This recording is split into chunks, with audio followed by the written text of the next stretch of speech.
Hi, I'm Emerald, I'm Henry, and this is... the Spotlight.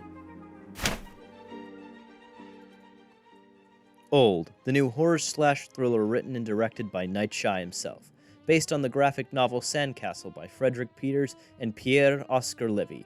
Today's review will be spoiler-free until this timestamp, and our final score will be at this timestamp. Now, let's get into it. So, is Old worth the watch? Absolutely yes. It's nowhere near perfect, it's not even super great, but it's absolutely worth watching.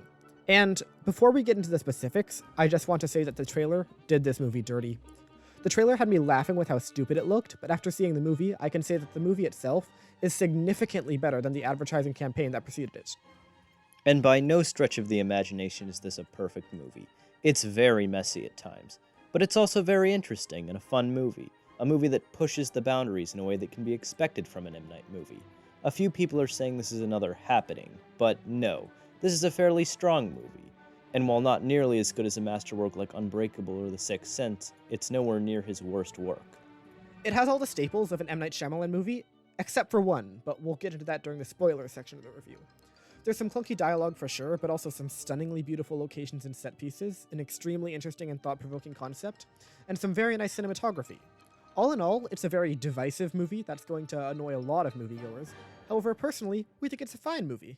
Going into this, you should know that the scares aren't that incredible. There's no huge, terrifying jump scares, although there's a few attempts. But that's not really a bad thing when you look at the tone of this movie.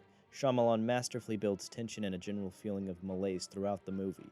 The entire movie feels like a rubber band stretched to the limit, and you can really feel the terror of the characters. In place of jump scares, there's a non-stop feeling of dread, as well as some shockingly well-done body horror. The cinematography is the standout aspect of this movie. There's a lot of rotating camera movements, both rotating from a fixed point to show a variety of subjects, as well as an actual rotation of the camera around a fixed subject. There's also some very tasteful uses of the whip zoom, reminiscent of Django Unchained or Shaun of the Dead. The framing is also outstanding. There's a lot of moments where the frame will shove the subject out of center or even barely show the subject at all. However, there's one problem with the camera work. Shaky cam. I didn't like it in Blair Witch, I didn't like it in Hunger Games, and I don't like it here. There's a few moments where Shyamalan is trying to build tension and a feeling of chaos by using the shaky cam, but I just found it nauseating and it took me out of immersion. We've been hinting at it for a while, but the screenplay isn't super fantastic. A lot of narrative convenience, a lot of unrealistic, somewhat corny dialogue. There's one directorial choice you'll notice when it comes to the character reactions in this movie, and while I think this choice is intentional, it does have problems when it comes to the already poorly written dialogue. However, the saving grace of this script is some well-written comedy. The kids have a couple of funny scenes, there's one seemingly lazy joke when it comes to the name of a certain character, but I found it hilarious, and there's a lot of jokes and funny moments that can both elicit a laugh while not breaking tension. The last non-spoiler aspect of this review is the performances. Man, the actors killed it in this movie. Alex Wolff and Thomasin McKenzie are by far the standout actors in this film. They've given a crazy amount of energy to the movie and do a pretty good job with the script that they're given. There's some genuinely emotional beats that these two nail. Vicky Krieps and Rufus Sewell give good performances, but the aforementioned directorial choice is bound to make some audience members hate their performance. And that's all for the non-spoiler section. We think this movie is absolutely worth the watch, and it's very enjoyable. But keep in mind that there are many flaws, and it's bound to be a divisive movie. It's not for everybody. Skip to this timestamp to see our out of 10 rating. We'll see you there.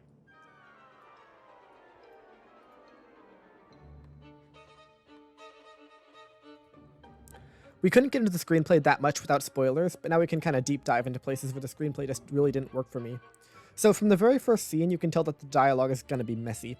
Not only is it unrealistic, it's some of the most blatant foreshadowing I've ever seen. The mom says something along the lines of, "Wow, your voice is so lovely, my daughter. Can't wait to hear it when you're older. Get it? Like old?"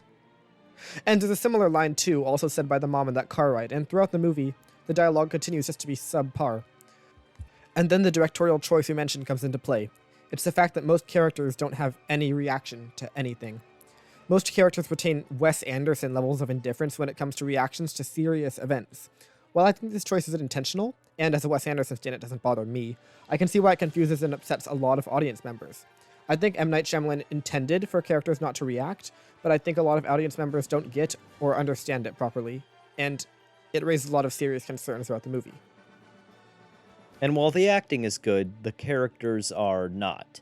See, Shyamalan kind of has this trope where he writes his characters to have one or two character traits and nothing else. For more on this, see Lady in the Water. And it's no different here. There are a lot of characters, so let's just briefly go through them. These people are getting divorced, and she has cancer. This dude's a doctor and a schizophrenic.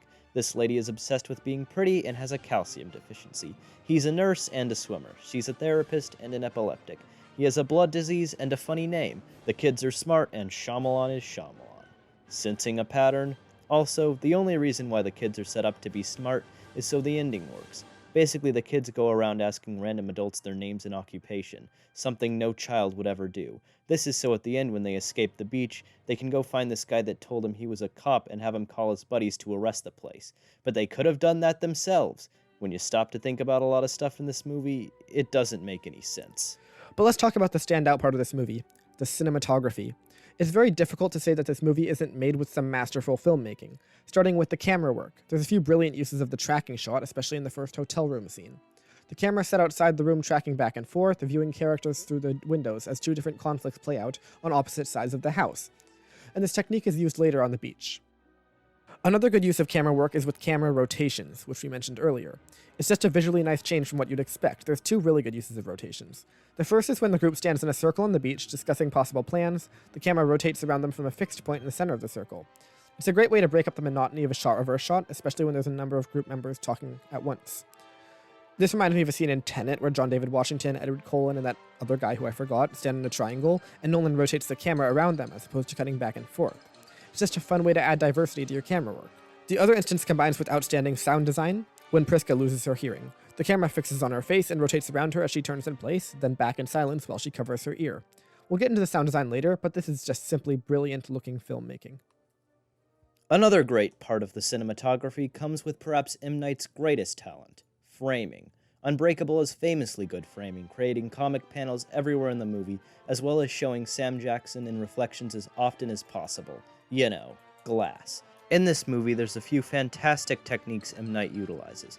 The first is off-center framing. A lot of instances feature characters out of center frame, especially Rufus Swell as Charles. Like when his schizophrenia starts to kick in, he's both framed far away to show physical distance from the remaining neurotypicals, as well as off-center to create a feeling of unease right before he stabs a mid-sized sedan. He's shown off-center near the beach, and you can just tell that something is about to happen. There's also a lot of claustrophobic framing, which adds to the fear. It comes into play when Carr and Trent are in the tent. The camera is super close up and adds unease to the scene. The physical closeness implies the conception of Carr's child.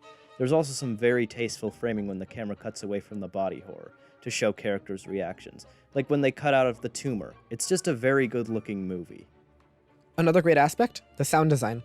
Obviously, the scene featuring Priska losing her hearing is borderline perfect, but there's also instances of the sound design adding to the body horror, especially when Crystal breaks her bones. Another instance is when Kara is holding the clattering bones of her dead child, and side note, you're gonna see people saying things like this IMDb review, and no, that's not some weird perverted thing. Kara having a baby is because she's growing older and she doesn't understand what's happening, but hormones are being released. It makes sense in the context and the story and even in the science of it. They don't even show the conception. It's an interesting commentary on aging and growing up. Some people just want to hate this movie and M. Night even before they watch it, and it absolutely shows in bad reviews like this one. So there's some good stuff and some bad stuff, but for the most part, I feel like the good stuff outweighs the bad stuff. That is, except in one area. Even though I enjoyed the movie, when I walked out of the theater, I couldn't help feeling underwhelmed. And this is where we need to talk about the ending. As we stated earlier, this movie is an adaptation. However, in the book, there's never really an explanation for why everyone is aging, because the authors knew that any explanation would be a letdown compared to people's imagination. Luckily, Shyamalan did not share those sentiments, and decided to pull a happening by making the reason everyone was aging be the rocks surrounding the beach. So yeah, anyway, the story wraps up with it being revealed that everyone was brought there so their illnesses could be studied. The kids escape, but everybody else dies, and the police arrest everyone. Sounds fine, right? Hell, there isn't even really a twist, which for Shyamalan is a definite plus. So, again, why did I feel underwhelmed? Well, I think it has to do with how everything wraps up. There just wasn't anything to cheer for at the end. The characters, while certainly entertaining, don't have the likability or charisma that made me want to see them survive. Something interesting could have been done with the scientist people and the ethics of what they were doing, but it would have involved them coming in much earlier.